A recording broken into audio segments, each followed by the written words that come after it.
The Pacers fall 121-91 Game 5 at Madison Square Garden. Some delightful numbers to share with everyone. The Pacers attempted 29 fewer shots than the New York Knicks, committed 18 turnovers, gave up 20 offensive rebounds. During the regular season, the Chicago Bulls ranked dead last in transition frequency, only getting 12.7% of their possessions starting with a transition play.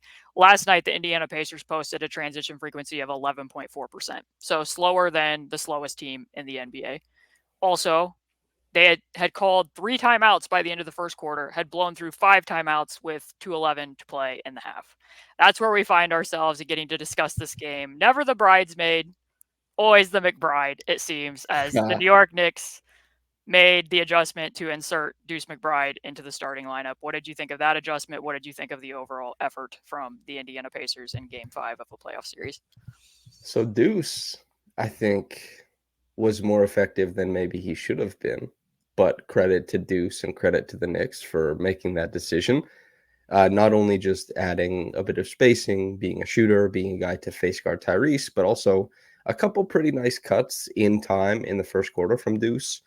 And, as we'll get into the meat of it, changing kind of the complexion of how the Pacers try to accomplish things. And then the other thing is like the Pacers overall, you shoot worse from the floor. You lose the rebounding battle. You play slow. You don't really get any standout performances. You turn the ball over. You get away from all the things that make you successful, and you lose by 30. These things are not surprising. And did it At feel all. that close? Did it feel like they only lost by 30?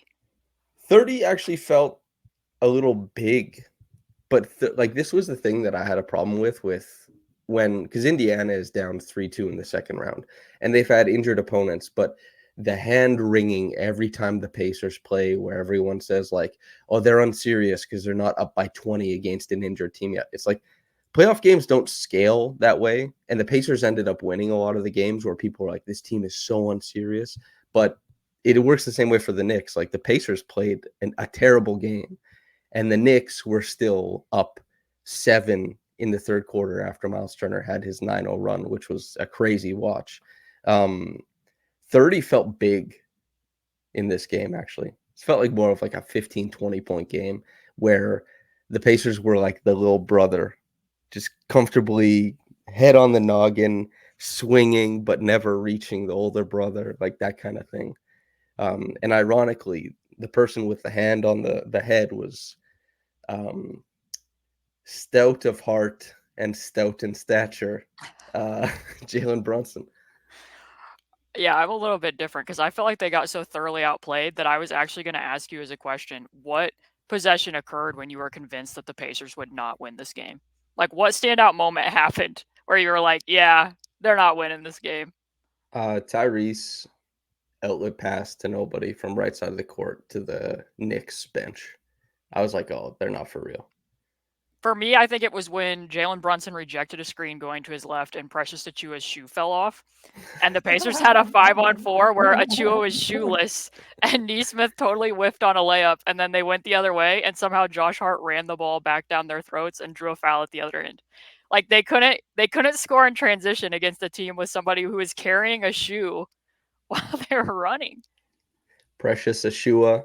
I saw many different variations of that tweet, probably about 16. Credit, a tip of the cap to everybody who brought their best puns out, but and not a tip of the cap to the Pacers, who, here it is for the people who listen to both my podcast and yours. Feckless basketball. Nothing in the way of gumption. Heartless. Pascal, for the last like 18 minutes of the game, seemed like the only guy who was like, guys, we still have to play the game, right? Like we still have to try and finish this thing. And but the Pacers, yeah, feckless. Another phrase that you like that I think is very applicable to this game in a multitude of ways is how often you say that there's only one end of the floor. And I think Mm-hmm. that applied both to what was going on the offensive glass and in transition, but more so maybe even to the insertion of Deuce McBride into the starting lineup. So I think after what we had covered in the prior episode about how aggressive the Pacers were collapsing off of Precious Achua and Josh Hart at the 4, it made sense that Tom Thibodeau was like, look, we need to put more shooting on the floor, we need to go smaller. And then it was somewhat even more of an indictment for the Pacers that the Knicks went smaller, and they still got so thoroughly outplayed on the glass. But just to show a clip of what the change in spacing actually was here, that I think kind of summarizes it to an extent, is Deuce McBride being used heavily as the screener in the game, which we'll get into that. Tyrese uses a show. Pascal up against Deuce McBride. That leaves Obi to, have to jump off of Precious Achiuwa there out to the shooter. Obi gets beat. And where in the last game I had pointed out, like, look how much Pascal is actually committing to a jump switch and Foley going there, and then Obi would have peeled.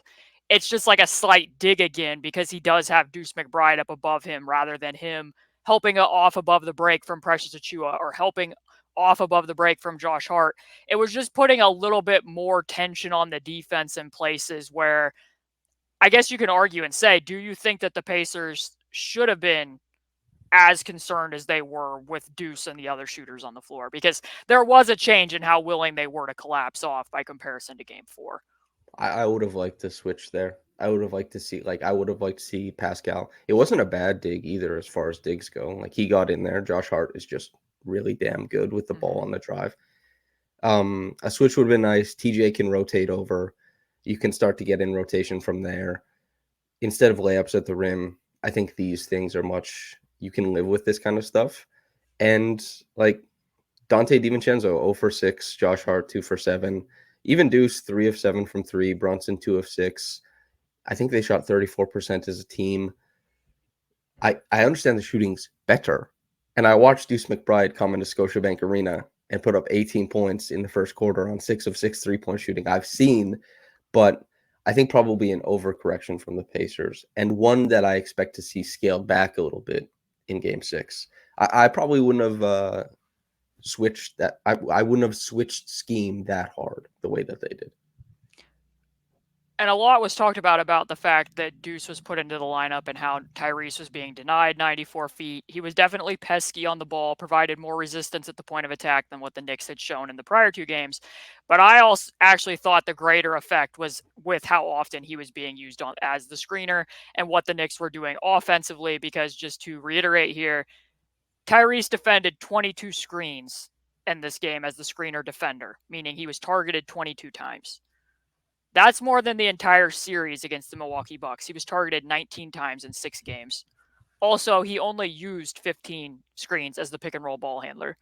So I do think that there was a draining effect. We've seen this in other games early during the regular season. The Boston Celtics did this a lot against Tyrese, where they would target him very early in the game in the hopes that that would drain some of his effort and how willing he was going to be to push the ball and what he was going to do offensively. I don't think that's the entire reason why he was on the periphery of the offense more than he should have been, in my opinion, but I do think that it played a part. So some questions that I have watching the offense for the Pacers, like, here's a rare instance where they actually collect a defensive rebound and outlet it to Tyrese, and he actually uses like a skip step, a scissor step hesitation there, and slows himself in transition against Deuce McBride rather than trying to punch it with Isaiah Hartenstein guarding Nesmith.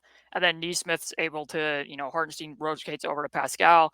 And then look at where Tyrese is standing throughout the entirety of this possession. This was so much of the time in the game where, because he's being face guarded by Deuce McBride, he's backing out to the logo, and this is just becoming a 4-on-4 possession for the rest of the Pacers. And if it's going to be a 4-on-4 possession, I think that you probably want the ball in the hands of Siakam. Instead, it's like, well, we see that Miles has this mismatch against Josh Hart. And to be frank, other than Miles going on a spirited 9-0 run when the Knicks were having trouble finding him, he wasn't doing much else in this game to have an impact on the game at either end of the floor. And Josh Hart's then winning that mismatch. So a lot of the time where Tyrese is kind of being used more as a decoy for the Pacers to be playing 4-on-4, I thought that there was instances like right there where, yes, Deuce is peskier at the point of attack and showing more in rear view pursuit than the rest of the Knicks were in the prior 2 games in Indy, but you're kind of just letting him catch up here to an extent too, because you're backing up to the 3-point line and then having to get off the ball. Like, some of this is just very confusing to me about what the overall approach from the Pacers is. And then Pascal is trying to make something happen, but 3 defenders are. Oh, this is the one I actually liked, because it appears that this was actually possible, where just because Deuce is pressuring him 94 feet doesn't mean that he can't bring the ball up, use a screen, and be able to use a hesitation and be able to get into the lane and actually punch it to the rim for a layup. It was like they were conceding the fact that, well, the Knicks made this adjustment and we're going to let them dictate the terms of the offense to us. And way more of it's going to be run through Nembhard, and Tyrese is going to be off the ball. And then Tyrese was just kind of accepting of the fact of like, well, they're pressuring me a lot, so if I run screen and roll, I'm going to get off of it if I even run it at all. Because, like I said, he only had 15 picks as the pick and roll ball handler. And then this was also a conundrum to me as well because Deuce picked up 4 fouls in the third quarter. This was obviously before halftime. This Samson is the only time in the entire game where if Tyrese was going to be used more often as the screener, that he set an inverse pick for Siakam. And he didn't really even set the pick. He's basically just kind of leaking out here. And then he ends up getting the ball with Siakam setting a screen. I thought that was something they could have looked at more often because if Deuce was going to be this bothersome to Tyrese and what his process was, then maybe at least Siakam would have got a size advantage over Deuce McBride, or just by involving McBride and Josh Hart at the same time. He has a size advantage on one side of the pick and roll, and then just getting it to the ball here to the front of the rim and him hitting that mid-range shot. Not something that they looked at, and I've kind of lamented a lot, even when I'm talking to you off the air and on the air, how little they look at the actual inverted pick and roll between Tyrese and Siakam. So do you have any general thoughts over what I just showed you or anything else that you noticed about why Deuce McBride was able to reorient so much of what Tyrese was doing offensively? I think there is an aspect of Tyrese letting the game kind of take him over. And, I don't mean that to be like offensive to Tyrese or anything, but, players go through, I don't know, sometimes they're overcome with a malaise. And I think Tyrese was. It's kind of interesting. You look at Tyrese, he's a taller person than Josh Hart is. Deuce McBride is a small guard. Tyrese is a big guard. Apply that pressure going downhill, especially if you can see that the weak side players, whoever's in help, is a little bit more preoccupied with who's rolling, short rolling, whatever's happening there. See if you can muscle your way over Deuce McBride. Get to these spots where your touch shots can be part of the game. Deuce McBride, now this is going to sound silly because I've played basketball. I've been guarded by smaller players. Small players are quicker than you. Smaller players are usually really feisty. Smaller players get below your hips and take away the bottom of you. You have to go over top. Tyrese knows this. Many people have spoken to him about it, I'm sure. I'm sure he has talked about it, but you have to access your height sometimes. And he didn't do that very often. On the one, he did push, stay big. It wasn't the low gather when Deuce was on him. It was that he stayed big, kept the ball high, finished high. You can do that a little bit more often and a little bit more proactivity off ball. Maybe it came from on high, the kind of okay, back out of it, Tyrese. 4-on-4 is better than 5-on-5, typically, right? It's easier to score 4-on-4. It's easier to score 2-on-2. The less players there, the less help if you have room on the court. They have to be intentional, though, as you said. Why not give the ball to Pascal and let him work around for it? And if you're not going to be intentional with it and you feel like you lament the idea of going 4 versus 4 because you watched the first 30 games of the season where Tyrese averaged 25 and 13 and was the juggernaut who drove the juggernaut, then don't surrender that advantage to the defense if you think that's what it is. It's no matter which way you look at it, no matter which way you slice this, if they were willing to go 4-on-4, they didn't do it correctly. If they weren't willing to go 4-on-4, Tyrese was too passive. There's no positive outlook at this. There's just a bunch of things for them to correct and fix. And all I can say is I can point to numerous games, including the last series, where Tyrese has been face guarded 94 feet. I've seen this happen against the Chicago Bulls with Alex Caruso. I've seen Jalen Suggs do this to him. I've seen other teams apply this same type of defensive strategy.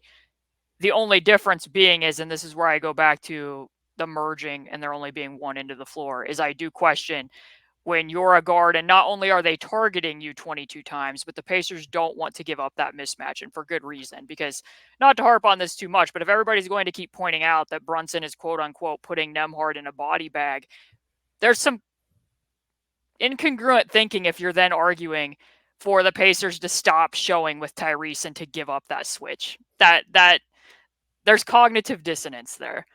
So if he's constantly having to step up above those level of the picks, he's not just giving up a mismatch and being hunted. He's having to fight to avoid being hunted, and we can look at to what degree that fight was effective or ineffective. You're still having to do it. So then that leads me to wonder, was that having such a draining effect that it was somewhat him just conceding, we're going to play 4-on-4, and then the Pacers were not effective at playing 4-on-4? Because otherwise, as much as you and I like Andrew Nembhard, I can't make a strong, compelling argument for you initiating this much of the offense in a critical game 5 through Andrew Nembhard instead of your all-star point guard. Yeah. It's nonsensical a little bit. It doesn't. You can get away with it in fits and starts. Expecting second round, game 5, one of the most pivotal games of the series, to just go out there with like Andrew Nembhard, it's probably not going to shake out the way you want it to.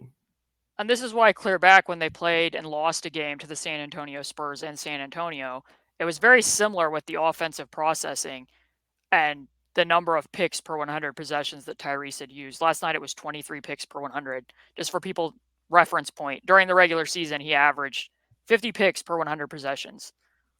That number dropped down to the low 40s here in the playoffs, and to get it to 23 in this game, some of that comes from the fact that after they traded Buddy, Tyrese is the best movement shooter on the floor. That certainly factors. He has more gravity against better defensive teams, and I understand that. But the balance has to be he's also one of the best pick and roll creators in the NBA, if not the best pick and roll creator in the NBA. And you're siphoning those possessions from him. And I understand, like, if some of it was the fatigue aspect of what he was being asked to do on defense, because this is the most that he's been asked to do that in the playoffs. And I didn't look through every regular season game, but I have to question if that was the most he's been screened into action in any game this season. I guess my thought process then to you is, if we look at the other side of the ball, what did you think of the show coverage? What do you think about the argument that he should have just been switching more of those picks and how the Pacers handled that? I like being able to help off of other players at the back end more than I do throwing everything out front. Like that's what I think is probably more successful for the Pacers. I haven't seen the numbers or anything on that, but I do like when the Pacers play it a little bit more straight up, and the aggressive coverages, like the Knicks, not only do they make good plays, play with advantage, have guys who will punch gaps, get all the way to the rim, but a little bit of shooting there as well. That's obviously the reason for the change, and we talked about that a bit. The offensive rebounding too. The state of disarray it leaves you in. It's just like, at least when you help on Brunson, you get proximity to the rim. When you throw everything at him out front, you don't get that. There's no passive, proximity to the rim for closing up possessions. And the Pacers felt that, I think. And whether it's like being able to chop down on Hartenstein as he comes in, or Josh Hart, or whomever, we're looking at a Pacers team that is like out of sorts guarding Jalen Brunson, and they lost the in-between stuff. They lost the correlating stuff, and Brunson still had 42. So there were like 4 holes in the hull of the ship, and they like dove off the bow. None of it worked. This has nothing to do with that, but as a callback to the prior episode, look how I've corrupted you. I've mispronounced Isaiah Hartenstein's name so many times that it's now bled over to you. I got a compliment on it. Did you see that? Yeah, because didn't the person say you're the only American that manages to pronounce Hell yeah. Yeah. Another funny callback that I don't know if people are actually going to care about this, but after we had done the podcast way back in the day about passing out of the post together, when I noticed at the end of that podcast that I started pronouncing post as if I was Canadian because I had heard you say the word so many times. Post? You pronounce it slightly differently, just like you say against instead of against. And then sometimes I start to take that off after I've heard you say it so many times. Wait, you say post? Yeah. Say post. Post. Post. Are we not saying the same word? Is this like community? You pronounce the O slightly differently. Oh, like post? Like, yeah. Is that what you're getting at? Oh. These are fighting words, Caitlin. And I started to take it on, though. Like, I had heard it enough times that I started pronouncing it that way. No, you know what it is? Is I just have a draw. That's like all it is. Post. Against. Like, against. Post. Do people in Saskatchewan have an accent? I don't actually speak like people from Saskatchewan typically. There is definitely an accent, but it doesn't sound like me. I once got told that I have an Indiana accent, and I have no idea what that means. I didn't know that people from Indiana have an accent. I'm sure people from Indiana do have an accent. However, I don't know what that is, and I don't know if you You have haven't it. noticed it, other than me like taking Well, 3 years of German and not being able to pronounce German players' names. isn't accents kind of show up in like pet phrases or terms? I think that's where they show up mostly. So when we're talking about basketball jargon, it's probably not showing up really. But if I say like lift the plow or something like that, I sound like I'm from Saskatchewan. This is where pigs get fed, hogs get Yeah. slaughtered comes Wait, into play. can we do people from New York listen to this? Can we do like a little bit on Jalen Brunson being really good? We of course can. Yeah. I wasn't quite ready for that portion. Okay, well, okay, I'll let you take the lead on that then. Okay, so I just wanted to wrap up the conversation on the Tyrese show coverage and say that as I looked at the numbers and rewatched the 22 picks that he had to defend, and just for reference for everybody else, after the All-Star break, Tyrese has been showing on picks to avoid these mismatches pretty consistently. This is what the Pacers have asked him to do. And you and I, when you came over and did my mailbag in March, I even showed you a clip and I was like, look, he's actually deterring the ball handler here a little bit. Like, he's not Negative just dribbles. right. It's not just quick. It was an actual show. Like, sometimes with Tyrese, it can just be quick and there's not much of a show element to it. After the game, there was a lot of gaffes in the first half with the show coverage, if we're being honest. But on the whole, the Pacers only gave up 0.773 points per chance when Tyrese was involved as the screener defender. You take that. It was more so from the Knicks' perspective of, like I said, they were so relentlessly doing it that he had to do it, that he was repeatedly having to do it. And did that have an impact on his offense? Okay, there's absolutely no show there. And then he's reaching behind, and TJ has to come over and switch. And I don't know if you knew this, Samson, but I don't know if Jalen Brunson's ever scored on TJ McConnell. Have you seen Jalen Brunson score a basket on TJ McConnell in this series? Well, Caitlin, he's kind of the TJ stuff. Like, I don't know how many more times we were going to hear that last night, that, like, after Nesmith picked up a few fouls, they're like, they got to get TJ on him. I'm like, he's been on him and he still scored. But another example, this one, Tyrese overcommits way too soon. They get split. And then after you and I had given Siakam quite a bit of credit for some of the roaming here, if you're going to be this far off of Josh Hart, then be that far off of Josh Hart. This is taking away not Jalen Brunson nor Josh Hart. And then it ends up just being a floater in the lane. Another one where Tyrese has to do this multiple times. But this is where the Pacers had improved, I felt, over the back end of the season, because instead of having him recover back to the screener, especially against those types of cuts or when guards slip it, they would start having Tyrese peel off to the perimeter. This defense actually isn't that bad on the whole. Ben then loading up to show extra help against Jalen Brunson. Problem is that Nembhard ends up, committing another 3-shot foul, which I have not looked at the numbers on that, but it feels like Nembhard has committed an inordinate amount of 3-shot fouls in these playoffs. But there he kind of, there he gets Jalen to take a couple negative dribbles back toward the lane and then peels off again, but Obi's just too far off the corner, which maybe you're willing to live with that if you're giving up a shot to Josh Hart. That's what they did in game 4. But Tyrese overall in the second half, I felt was better out of this coverage than what he was in the first. And he admitted, like, my shell coverage was not good enough in the first half. My rotations were not good enough. There was like, he made like 3 or 4 really loud mistakes. But when you watched it all back out of the 22, although to your point, sometimes you do end up giving up more holes, and that contributed to what went wrong on the offensive glass for the Pacers. But like I said, it was really, on the whole, another thing that I would note here is that I threw this clip in for a purpose. Tyrese, a little bit of a quick show there as the first screener on the double drag. I don't really know what was going on with Miles Turner's rim protection in the first quarter or the second quarter, but it was like he couldn't jump on a lot of these contests or something. But, like, on the whole, in case people didn't know by the numbers, the Pacers gave up more points per chance on screens for Jalen Brunson when Miles Turner was defending than when Tyrese Haliburton was defending. Yes. I definitely think that the impact, like I said, of how often New York did that mattered to what Tyrese was doing offensively. And perhaps Tyrese let it matter more offensively than it should have. But Miles' defense was pretty underwhelming from the start of this game, along with his rebounding. There's this one play I said to Oleg. I couldn't believe it, but I think it was DiVincenzo went in for a layup, had picked up his dribble because of his primary, who I don't remember exactly who it was. There was no big tracking into the paint. Turner had basically no box out responsibilities. As a rim protector, as a shot blocker, he was in a perfect situation to track steps, pin it on the glass, like a perfect situation. And he started tracking, and DiVincenzo was in a difficult spot, I thought, to go up and get it. And Turner just didn't pursue the ball once it went up in the air. And I was like, that's so odd.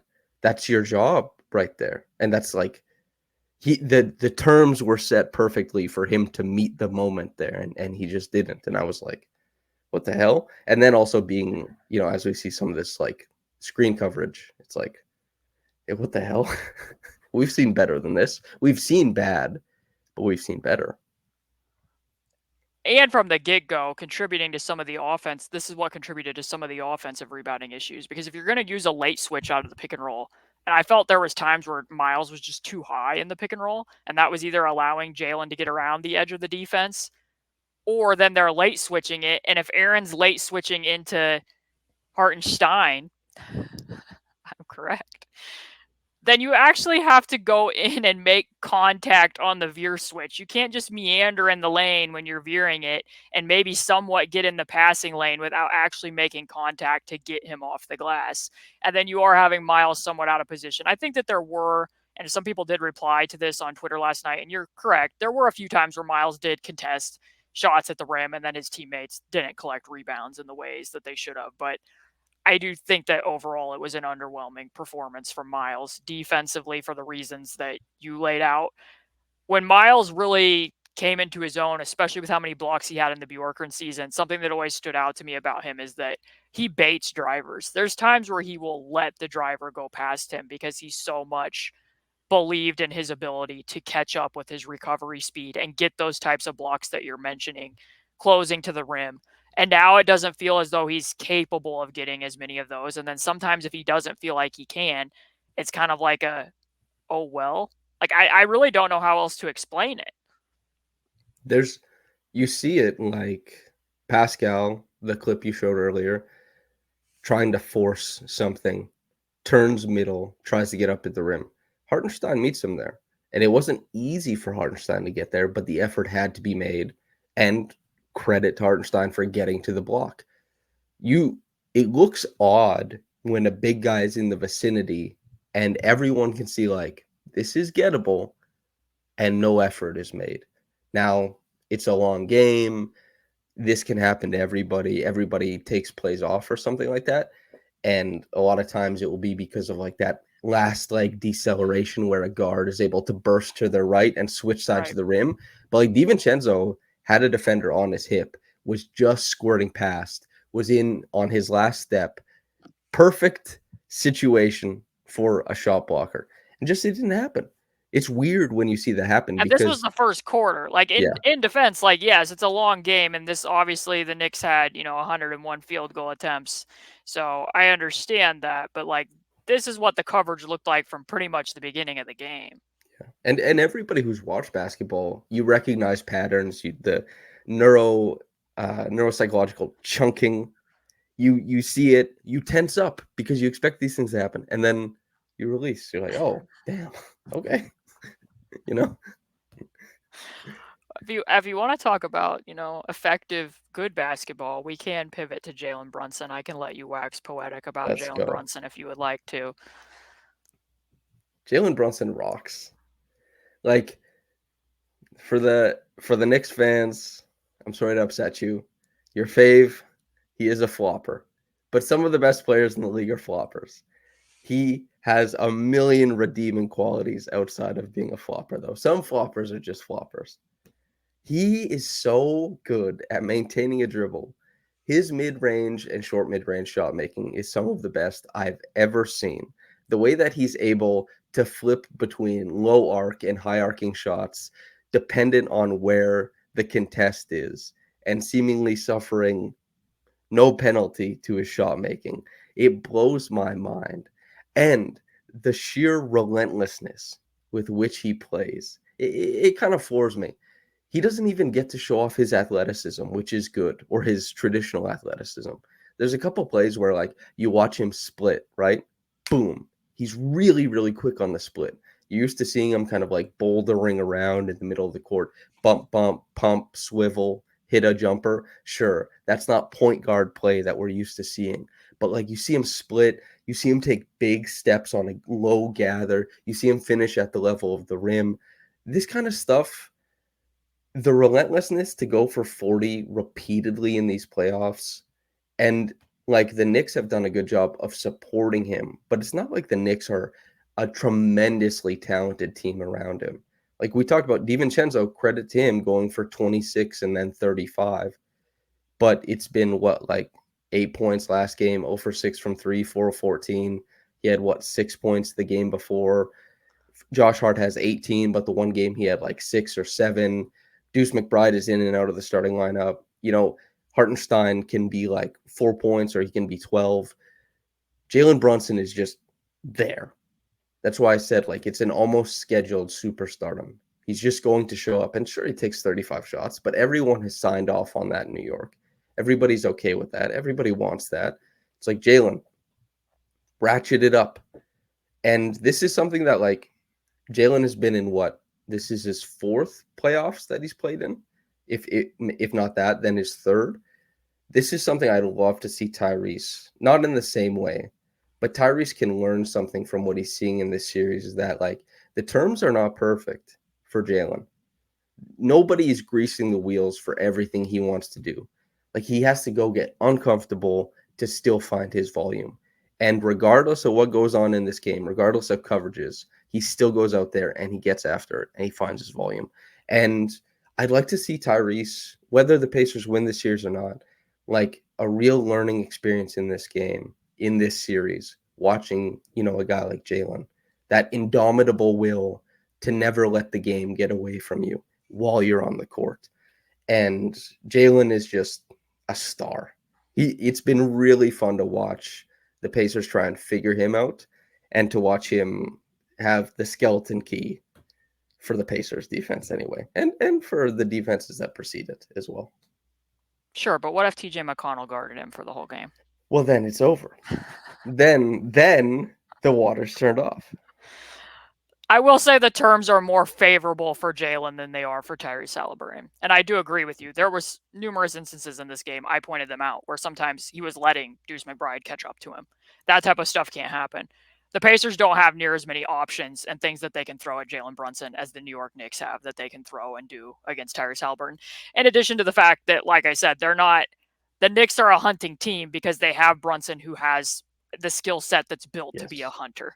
The reason the Pacers don't isolate a lot is because they don't have a lot of isolation scores. They have to have more structure involved. And then when you do have more structure involved, you need to be more purposeful with it.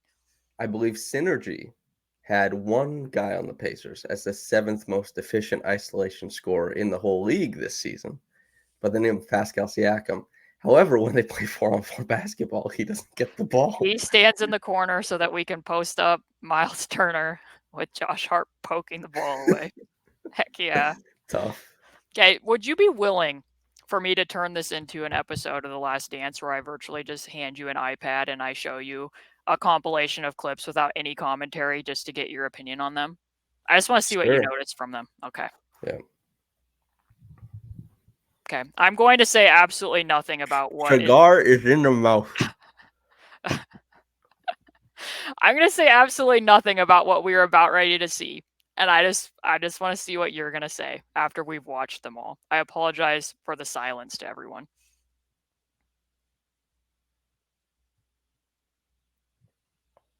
Okay, I got one there. Okay. Well, help. It's going to be about 3 or 4 of these, and I'm not going to say anything.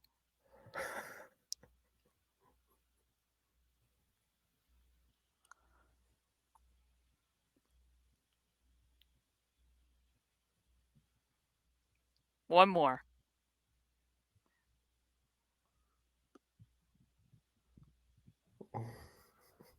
Okay, thoughts?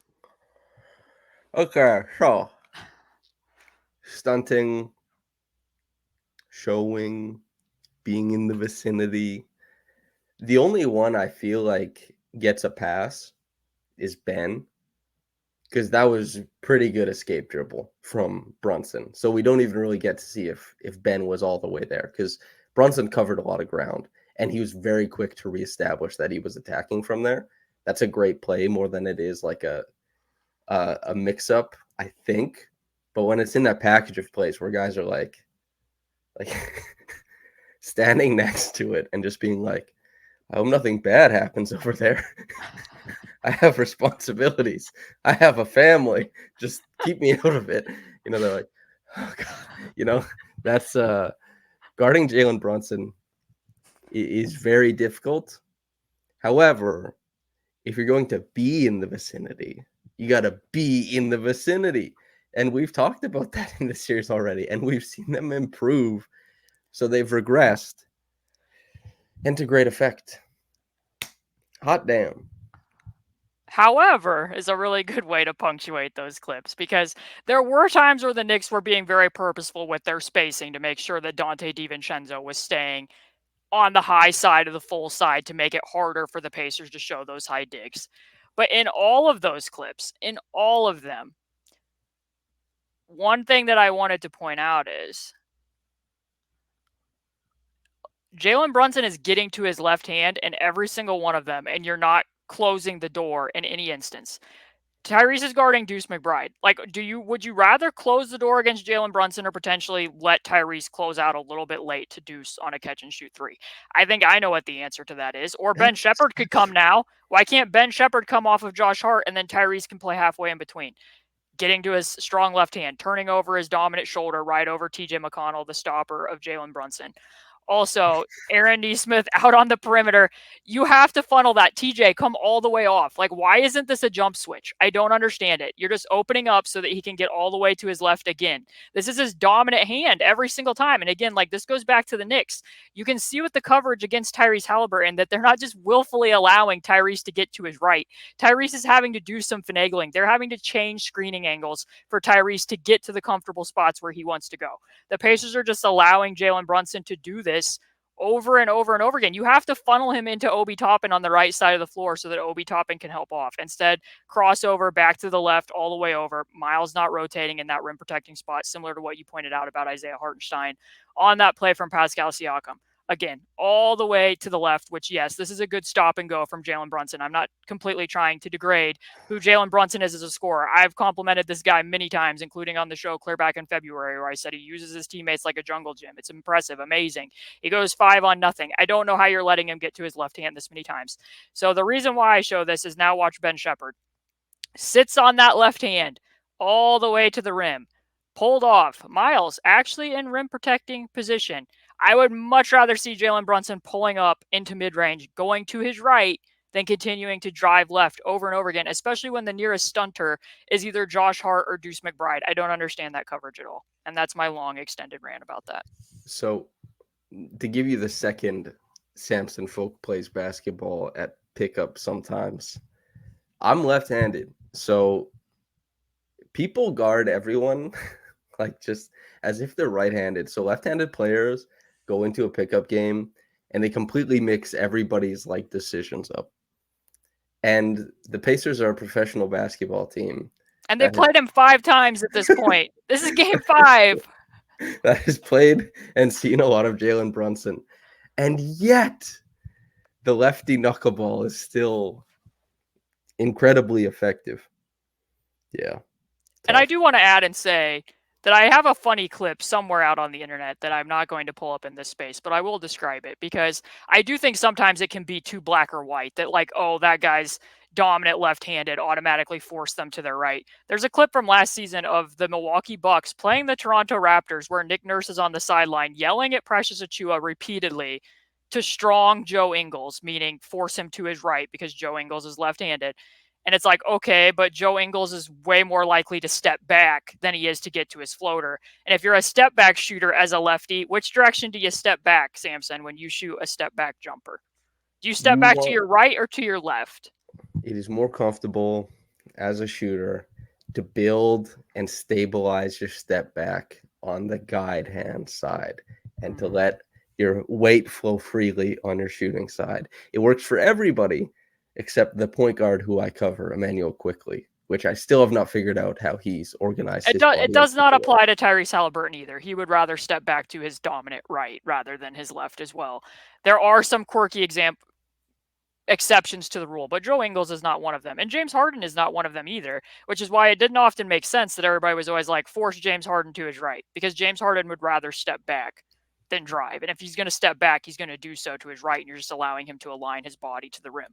So I understand that. In the case of Jalen Brunson, if Jalen Brunson's beating me on step back threes, I'm probably okay with that versus continuing to allow him to get downhill to his comfiest spot with his left hand while you're, like you said, more concerned and worried about what Deuce McBride and Josh Hart might do behind you. Like, this is very confusing for me. And as much as I want to be like, Jalen Brunson's a rock star because he is, like, it's, again, New York fans, I'm not diminishing Jalen Brunson. This coverage is bad. And like I said, the Knicks have way more things that they've done to dictate the terms of the series, especially last night against Tyrese, than what the Pacers are doing currently against Jalen Brunson. They had more options a game ago when they were collapsing off, and Siakam did some really good things off of Precious Achiuwa. That changed in this game, but this not good. If you can make Jalen Brunson, if you can swap out some of those 9 feet and under lefty push shots for 12 13 feet plus fading jumpers, it might be like 33 points on 26 27 attempts instead of 44 on 35. Like you might be able to affect change somewhere there because Jalen is certainly better and more comfortable in one avenue than the other. But like 33 points on 26 shots is good too. Like that's how good Jalen Brunson is. That you're talking about, well, if we can just hold him to 33, which is a lot of points. But it's 33 is better than 44. I learned that in math class, applied basketball math class. I went to it with Evan Gualberto at the Chicago School of Princeton. Well, it wasn't just Runaway McBride, unfortunately, why the Pacers lost this game. They also got, to use another wedding reference, toasted on the glass. So why do you think they got this heavily outperformed on the glass, Samson? Why? You see, you brought up that play in game 4. So did Benji on Twitter. Where Josh Hart got beat to the loose ball by TJ McConnell, I believe. And the ball was in open space, and the Pacers came up with it. And everyone went, oh, Lisa Nagaib. Like everybody was very shocked by this. And that stopped happening in game 5. Like you saw plays where Pascal and Hartenstein go up forward, and Pascal gets a hand on it, but it's like a fledgling hand, and the ball goes loose, and Hartenstein's second jump was better than Pascal's. And then you're like, okay, there it is. You see Pascal contest a Josh Hart jumper. He's closing out. Josh Hart sprints in right after a shot, gets the ball, layup, even with, I can't remember who got the contest. Maybe it was Naismith all over the ball, and he still went up and finished it. Hartenstein was incredible. I think he had 12, right? 12 offensive rebounds. That's absurd. And I don't think he was like an insane, unstoppable glass munching machine. I think he was very good, but a lot of the balls just like the Knicks got to them, loose balls. And then also Hartenstein. Yeah, he did. I thought maybe he deserved 6 or 7 the way he got after the glass, which is a great number, by the way. He went up and got some, but the Knicks' ability to chase down, the way that the Pacers were freezing when shots went up, that's how DiVincenzo came in from the weak side and got that putback dunk. Everyone's just, that everyone's freezing. It's tough. You have to be proactive, pursue the basketball.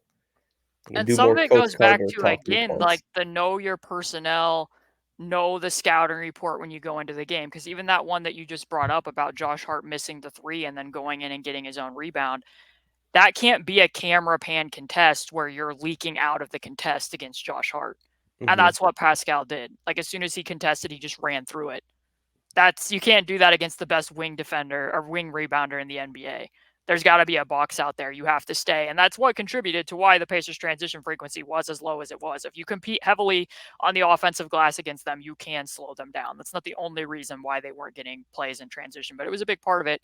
Like I said, the Precious Achua shoeless possession was probably the one where I was convinced that they weren't going to win the game. But another high one up on the list might have been when Isaiah Hartenstein got the rebound off the missed free throw. Like, the Knicks missed a free throw and he friggin' out battles Miles and gets inside position and gets that rebound. And some of it goes back to, some of it can be scheme. Like, if you're, like I said, if you're late switching and Aaron Nesmith's got a roll in front of Isaiah Hartenstein, you actually have to make body contact and get into his legs. It can't just be meander in the lane. And there was some of that. Not all of it. Like, Pacers, you can't give up a rebound on a missed free throw. You can't. they love to meander. Big meander fans. And I do too. Take nice walks, meander around. I mean, I can just roll this highlight reel while we were talking. Woof. That's what I should have done. Here's that one. Missed free throw. Letting him get in there and get that one. It was tough to watch and stomach back, honestly, when you're seeing it play out in real time.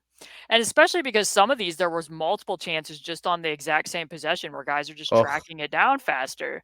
Like, and it's the reverse situation. I mean, I pointed out some of these plays on Sunday and was like, look, you can kind of tell that, like, Isaiah Hartenstein's not getting rebounds that he would have been getting where Miles was getting them, or like that loose ball one. And that definitely flipped. And that's why I thought that might have been an outlier, because I was like, a matinee game definitely worked and the Pacers' advantage. But what were you going to say? That was the tough one that I was talking about with Pascal. Yeah, like some of these, that like there, you don't get to it. I do. Sometimes I'm very frustrated. I know it can feel like a disadvantage when you're up against an offensive player and you're tapping out and you want to tap out with the offensive player, because then it becomes about who gets the ball first. But as a defensive player, you can't play the tap out game. And sometimes I think rebounders kind of get caught in that little game of like, touch the ball first, get it out, like we'll recover it. But a defender, like you have proximity to the rim usually. You have to make the move to establish position, and you got to go up with two. I think like that's fundamentally, sometimes defenders, they play that game and you can find that they lose it a lot of times. It's like, I know offensive guys go up with one and they try the tap out, but it isn't about like, okay, you're going to win the tap out or lose the tap out. It's like, establish position that you have, fight for that position so that you can go up with two. But a lot of times guys will really be stuck going up with one, and that benefits the offense, I find. And some of this, another Last Dance reference, when we're talking about, Dennis Rodman talking about his elite feel for knowing angles. And it's not me just trying to pick on TJ, I promise you, but like, if a shot goes up from the left wing, the likelihood that the ricochet is going to go to the strong side corner is very low. And yet Dante DiVincenzo crashes very easily from the weak side corner to get that, where there's just no box out to be found. There's the one where Pascal just automatically leaks out and Josh Hart gets it. Like, I don't know. A lot of this stuff, it really does come down to, like, you just got to squeeze the ball at a certain point in time. That's the sign of a good man, and talk trash when he's down, you know? It's easier to talk trash when you're up. It's easier to rebound when you're up. I really hope that for the small amount of people who could stomach listening to us talk about this game, that they have enjoyed the comedy that we've managed to weave throughout this. Fingers crossed. Is there any other big takeaways that you had from this game, aside from the transition frequency being quite low, the offensive rebounds being quite high, Tyrese having fewer ball screens than he was hunted from, some of Miles Turner's rim protection? Any other thoughts? There's a small thing that happened that is meaningful if the Pacers want to sort things out and get better. Pascal Siakam is 13 of 16 of his last however many free throws, has generally been able to win a lot of the one-on-one stuff. If the Pacers can play better as a whole, and they stand a better chance of keeping up in the meat grinder of late game stuff because of that. But also, there's a lot of stuff that has to go right first. And a lot of that involves Pascal on the defensive end too. So we'll see. I mean, aside from scrawling on the whiteboard as number 1 point, play better. If you're the Pacers going into game 6, what else are you putting on the list of like, hey, this is what we need to do differently, or maybe if we do this differently, that we can still shift this series back in our favor? I would like to see Coach Rick Carlisle draw up the play repeatedly that guarantees made shots. And I would like him to play the player off the bench who guarantees winning minutes. So Oscar Tshiebwe, the number 1 rebounder in the G League, if he had played, they don't get those 20 offensive. What I'm suggesting that I, as a coach, would simply make the decision that wins the game. I've frustrated that Rick has not done this. Would you consider putting on a uniform yourself and getting the rebounds for your team? Yes. Surprised you didn't think of that at halftime, honestly. In all seriousness, though, would you consider maybe swapping Tyrese on to Josh Hart and putting Nembhard on Deuce McBride? Yeah. Let's see it for a bit. I try not to have ego about what I think about basketball. I simply try and say. I mean, I guess I should qualify there. You would have to put Tyrese back on Dante DiVincenzo. Yes. And put Nembhard on Deuce McBride, which there's clearly a give and take to that.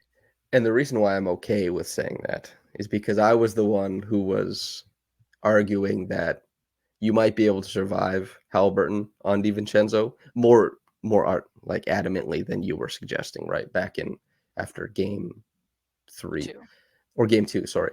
And so I'll lean on that a little bit, but also there's like this is the correlation that DiVincenzo was being guarded by better players, and that's why he saw like a 40% dip in his percentages?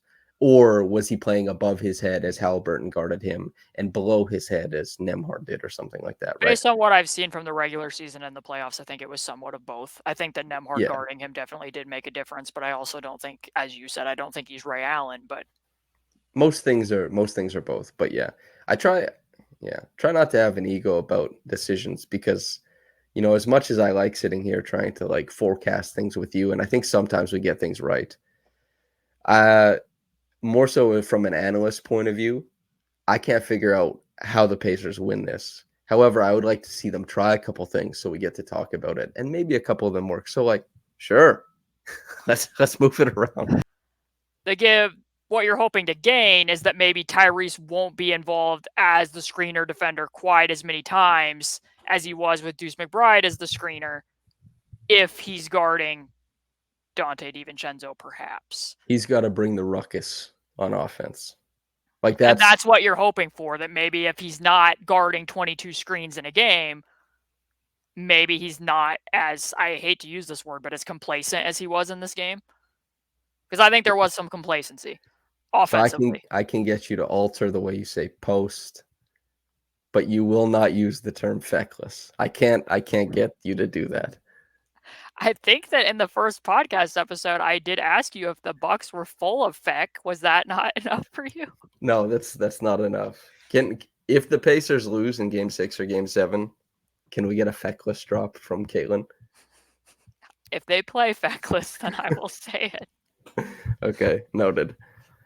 Yeah, I feel like that's podcast. You're just ending it. I'm a fascist podcaster, even as a guest. Okay, well, if we're just ending it, then I guess is this like what the Pacers did last night? Which one of us is the Pascal still trying? I guess that's me. I'm still trying to make this a comment. Yes.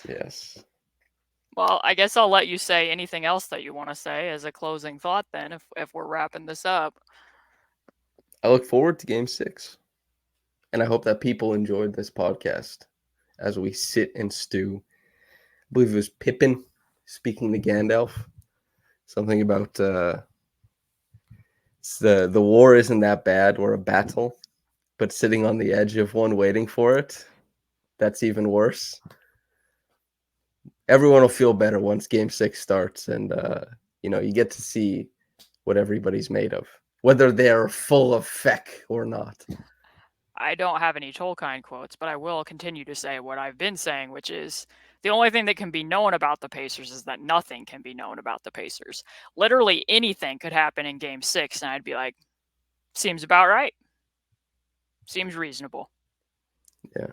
However, after what just happened in Game 5, I don't know how I feel about a potential Game 7 going back to Madison Square Garden. It would be fun. Game 7 in the Garden, even just so, like, I know Knicks fans would be tortured if they lost Game 6, but Knicks Game 7 in New York in the Garden is like a spectacle that I think everybody deserves. I will add one more thing on here to defend the honor of Indiana. You have talked very glowingly about Madison Square Garden. You even had a tweet talking about how excited you were to do this series, in part because 3 former Raptors were in it, and it was going to be played at Madison Square Garden. Yet I did not see the same enthusiasm for the games that would be played at Gamebridge Fieldhouse. In my writing on the podcast I have, not only in round 1, but in round 2 as well, I've expressed this. Talking about Indiana, you get to celebrate this. This is your first time X or Y. Have fun with it. The crowd was great. This is all fun. Revel in this moment. That's I don't know. I definitely like New York. The spectacle that it is has more cultural bandwidth than Indiana does. But I've also given my heart and soul to Indiana with the agrarian economy of buckets as well. Indiana loves basketball. New York loves basketball as well. I will say that I did a podcast last week, and the producer, while I was waiting to record it, told me how much he loved Gamebridge Fieldhouse and how he really does think it's one of the best arenas in the NBA. I've had numerous reporters who have been to multiples tell me this. And the one thing that I would say about that is Gamebridge, more so than other arenas, is a building built for basketball. There's also concerts there, but it's built as a venue for basketball. Other arenas are arenas that are built for those other events that take place there, and basketball also happens to be played. And Gamebridge has undergone a lot of renovations in anticipation of the All-Star game they held, in which I was told that I live in squalor. So I am defending the honor of Indiana here and the fact that we do love basketball too, Samson. Okay, so I have one question. Does Indiana PR feed media? Do you know the answer to this question? In what context are you asking this question? Is there food for media at the games? The Raptors stopped doing that. I couldn't believe it. No food anymore. Nothing. Oh, I don't make much money. And going and get that free pizza, whew, what a game changer. Well, they had to save up the pizza budget in case they won 3 games in a row. Yeah, good. Good, yeah. What kind of pizza was it that you were getting? What It's is this just there's a iconic few pizza different that was being provided? food, calories. Toronto is one of the most expensive cities in the world. Was it from Golden Corral? No, it wasn't. Although I would revel in that. No, Toronto's one of the most expensive cities in the world. When they had available free food for like media before games, ooh, fantastic. But they took it away this season. Heartbreaking. Yeah, when you asked that question, I took the word feed to take on a different meaning than actually providing nutrition and caloric intake. So that's why I was questioning my response. Yeah. That's where we're at. Well, so Indiana is elite if they feed people. Indiana's elite, period. Yes. I want there to be more enthusiasm with I've this been game. in Indiana. Tell everyone where you've been in Indiana. The top right corner or top left corner. I can't remember which one. I was driving through it on my way to Toronto from Saskatchewan. And then I was driving through it on my way to Saskatchewan from Toronto. I drove through the States, and I stopped at Minneapolis and Chicago and Detroit. But I drove through Indiana for a small spell. Just so the listeners know, I think Samson and I have known each other for what, 2 years now, give or No, it's take. more than 2 years. We've known each other for a while. Probably. I have told him many times that he could come here. I told him when the All-Star game happened that he could come here. I was like, hey, when the Raptors play, you could come here. I was like, hey, you're doing playoff coverage with me? You can come here. Yeah, that It's costs hard to money, entice though. people. It's hard No, to no, it entice just people. costs money. Is what it costs.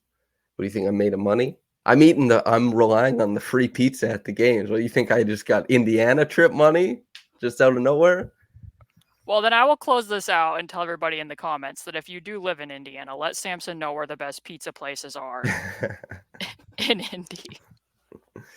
Excellent. And we'll be back after Game 6. I look forward to learning about that because I haven't actually been to that many pizza places in Indy. So let me know too. Hell yeah. All right.